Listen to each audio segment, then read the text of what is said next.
Hello, welcome to Virgo Philippines. So, ito yung reading natin for Virgos. Take only what resonates.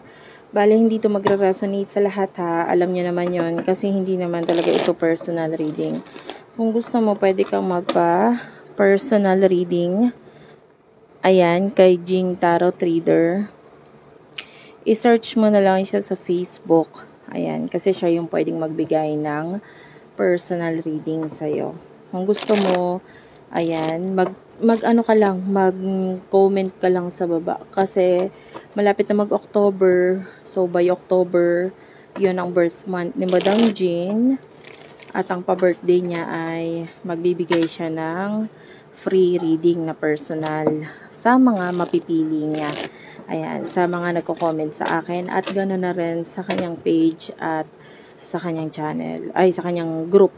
Okay, wala siyang active pa. So, hindi ako sure kung active pa ba yung kanyang YouTube. But anyway, mas active siya sa Facebook, yung page niya, tsaka group. So, doon na lang kayong mag-inquire kung gusto niyo magpa-personal reading sa kanya. This is the King of Swords, followed by the Queen of Cups. This is your main energy, Virgo. Gusto ko pang i-clarify muna ito. What's with the King of Swords and the Queen of Cups? Nine of Cups is also here. Ayan.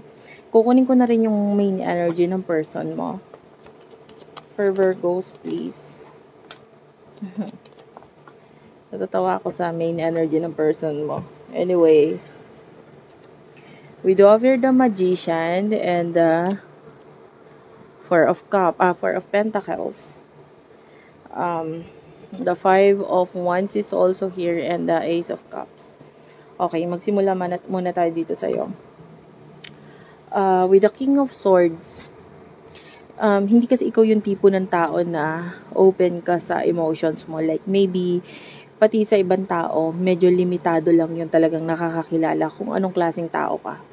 Okay, maybe nililimitahan mo lang yung mga friends mo or yung mga tao na pagpapakitaan mo ng totoong ugali mo. And you are also not open sa pakikipag-communicate.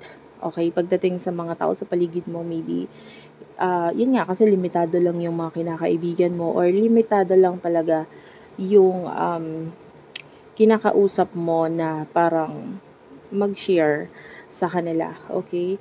So, also, you are the Queen of Cups. Once naman na nakuha na yung loyalty mo, yung tiwala mo, ayan, nakikita natin na open ka naman dito with the Queen of Cups. Pero bilang lang ng mga tao ang pinagpapakitaan mo nito. With the Queen of Cups, nakikita natin na mapagmahal ka talagang tao eh. Okay? And because of this, kaya mo nililimitahan. Kasi maybe hindi lahat ng tao pwede mong pagkatiwalaan or pwede mong mahalin as a friend, you know. So, once kasi na magbigay ka, sobra-sobra. Ayan. Na yung iba to the point na hindi ka na nagtitira sa sarili mo. So, nakikita natin yun dito with the Queen of Cups. Nakikita natin yung kaugalian mo na gano'n, no? Honestly, nakakatulong siya sa'yo. Okay? Wala akong nakikitang mali doon. Kasi tama lang na hindi talaga lahat ng tao dapat pagkatiwalaan. May mga times na dapat pinipili mo lang din kung sino dapat yung kaibiganin mo para hindi ka nila masaktan or hindi ka nila malayo ka sa mga kasamaan, ganyan. Kasi with the Nine of Cups, nakakakita ako ng success sa'yo dito. Lalo na yung lumabas is the King and Queen of Cups. Ayan. Ginagamit mo yung utak mo. At the same time, yung emotion mo. Pantay lang actually. Pero yun nga, sa mga taong alam mong dapat pagkatiwalaan mo. And with the Nine of Cups, nakikita natin yung success na kukuha mo dahil sa kaugalian mo na ito. Okay, regarding your person, Four of Pentacles is here. This is a person na not being open sa kanyang emotion. I feel like itinatago niya talaga ng husto to at hindi niya sinishare kahit kanino. I feel like this person is guilty. Alam niya yon. And pwedeng minsan mo na siyang pinagdudahan or minsan mo nang na-question sa kanya yung emotion niya ba para sa'yo. Okay? And then pwedeng guilty siya. So pwedeng itinanggi niya yon in the past. And with the magician right here, so this is a magician which is, kung makikita mo yung literal na magikero, di ba? Marami silang tricks, no? So may mga pagtatago, may paglilihim, at pwedeng iba yung ipinapakita dito ng person na ito. Okay, so pwedeng inilihim niya, itinago niya, at maybe hindi niya sinabi yung totoo, tinanggi niya in the past, yung nakikita natin. And up to now, no, ganun pa rin yung nakikita natin sa person na ito, not fully open. So, may pagtatago dito sa person na ito. Sa totoo lang, nilalabanan niya yung matinding emosyon na nararamdaman niya sa'yo. The Five of Wands, this is your person. Ang kalaban niya dito actually sarili niya. And also, yung iba sa inyo, pwedeng may mga challenges sa inyo nitong person na ito na parang hirap na hirap siya eh. Hirap na hirap yung person na ito. Ayaw niyang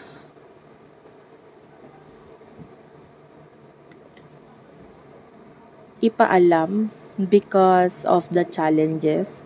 Nakikita natin dito with the Ace of Cups, yung matinding pagmamahal, paghanga ng person na ito sa'yo. Maybe, for some of you, hindi lahat pero pwedeng willing ka namang ibigay yung emotions mo dito sa person na ito. But, hindi lahat yon. For some of you, you do have here the Three of Cups. And the Three of Cups is like a friendly energy. So, you could be dealing with a friend or kasama na siya sa friends list mo. Kasama na siya sa contacts mo. So, I don't know, pero nakikita ko yung hindi, tawag dito, parang connection ninyo in person na ito na parang pakikipagkaibigan or pagkakaibigan sa inyong dalawa na itong person na ito. And the Lovers is also here. I guess, yung iba, pwedeng minsan na siyang naging, how would I say this? Third wheel, alam mo yon sa'yo. So, pwedeng, yung iba, that could be a best friend or friendly energy na parang tipong, pwedeng may kasama kang iba or may kadate kang iba or may boyfriend or girlfriend kang iba.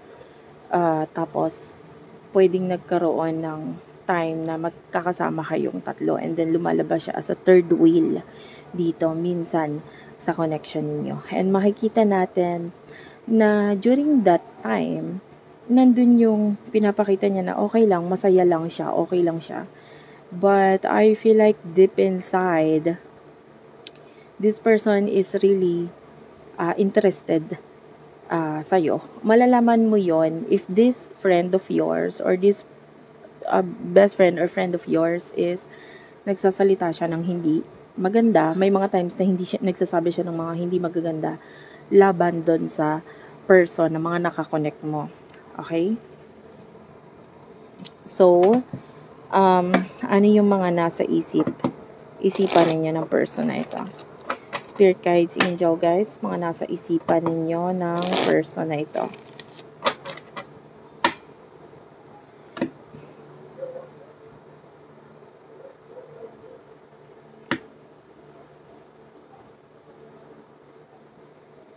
May nakukuha kasi ako message. Wait lang.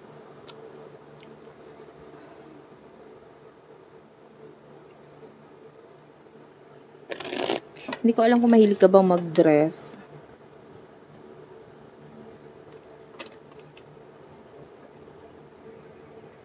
Or medyo may class ka manamit. Kahit hindi dress, pero may class. Alam mo yon, parang gusto mo yung titignan ka ng tao tapos parang may respeto sila sa'yo. So maybe hindi ka pwedeng tradisyon o relihiyon nyo yan, ganun. Or kung hindi man, Basta ayaw mo lang ng malaswa or masagwa tignan. Okay, alam mo yon. So, yan. Kahit hindi dress, basta something na pag tinignan ka ng tao, hindi kabastos-bastos tingnan. Parang ganun. Ano yung energy mo? This could be a reading, pero okay lang kahit hindi. Okay, nasa isip mo, you do have here the Six of Wands, yan. And the Eight of Swords and the Two of Wands, Aries, Leo, Sagittarius, Gemini, Libra, Aquarius energy. So, ano naman yung nasa isip ng person na ito towards you? Ace of Pentacles, Wheel of Fortune. Let's clarify. Let's get one more card dito sa side ng person mo. So, we do have here the Nine of Pentacles. Okay. Actually, yung person, magsimula tayo sa'yo. So, mga nasa isip mo is yung mga plano mo. Marami kang plano ngayon sa buhay mo. Maybe plano na may kinalaman sa success. I feel like with the Eight of Swords, hindi ka masyadong nagiging open ngayon dito sa person nito, and pwedeng nasa isip mo na ayaw mo naman talaga maging open sa kanya. And with the Six of Wands, maybe you feel like masaya na siya, na okay na siya. Na maybe you feel like itong person nito is dealing with someone else, and ito na yung nasa isip mo ngayon. Parang, okay naman na siya. Masaya naman na siya. So nakikita natin talagang ang focus mo ngayon is yung mga plano mo sa buhay mo. With regards to your person, we do have here the Wheel of Fortune or the Wheel of the Year. Okay, so nasa isip ng person mo is yung mga pagbabago. I can see na may kinalaman iyon sa mga new beginnings niya. And pwedeng the Nine of Pentacles, may kinalaman din ito sa mga advice sa kanya kung paano siya magiging successful or may kinalaman sa pagkakakitaan. And pwedeng ito rin yung nasa isip ngayon ng person na ito. Regarding sa inyong dalawa, the Five of Cups is here. I don't know, but one of you is really bothered by the Ten of Cups. Pwedeng nababother sa may kinalaman sa usaping pamilya. Okay, so medyo maybe in the past, this could be your person or this could be you, na parang nanggaling sa hindi masyadong magandang nakaraan pagdating sa usaping pamilya at hanggang ngayon ay dinadamdam at iniisip pa rin yung patungkol dito. Okay, and pagdating sa emosyon, ano yung nararamdaman ninyo sa isa't isa? You do have here the Ace of Wands and you do have here the Page of Cups, okay? And how about your person? Okay, so your person, you do have here the Sun and the Three of Swords, okay? And meron pa palang lumabas na isa which is the Chariot.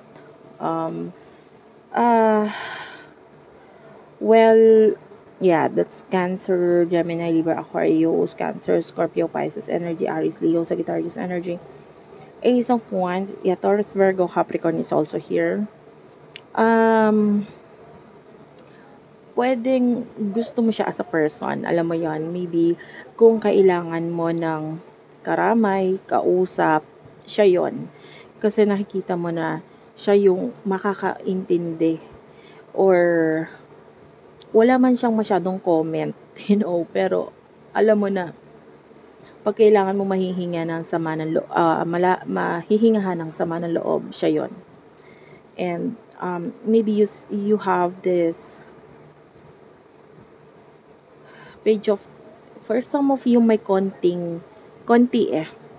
lang yung nakukuha natin, emotions coming from you. Maybe importante siya sa'yo. Pwedeng yung iba kasi may pagmamahal, pero mas nangingibabaw ngayon yung parang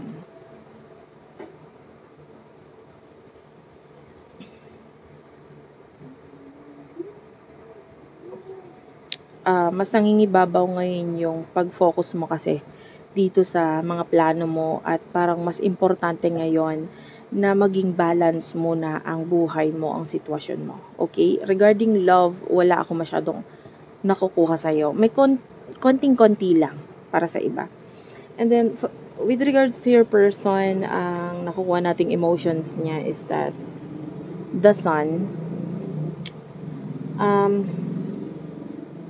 Sa ngayon, regarding money or regarding new beginnings na may kinalaman sa career, nakakakita tayo ng happiness dito.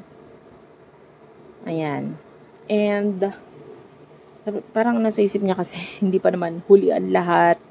Hindi pa naman nagugunaw ang mundo. Yung ganun yung person na parang, kailangan ko mag-focus sa mga mafofocusan ko pa, ganun.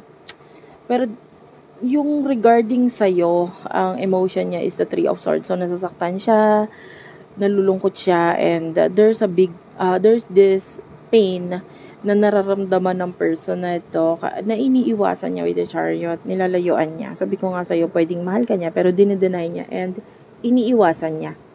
Okay? Na, magising yung pagmamahal na nararamdaman niya. Ang ayaw niya magising doon. Ayoko. Parang ganun. This person is denying. At sabi ko nga sa'yo, ang kalaban niya yung sarili niya regarding doon sa emotion niya. What will happen in the future for the both of you? Eight of Cups. Yeah, that's the future energy. We do have here the Death card. The Lovers. Yeah, this is Gemini energy, Cancer, Scorpio, Pisces. Major Arcana, the Lovers, and the Death card. With regards to your person, Temperance is here, Ten of Swords, Queen of Pentacles. Clarify the Ten of Swords, the Star, and Justice card. Bottom of the deck is the Knight of Wands.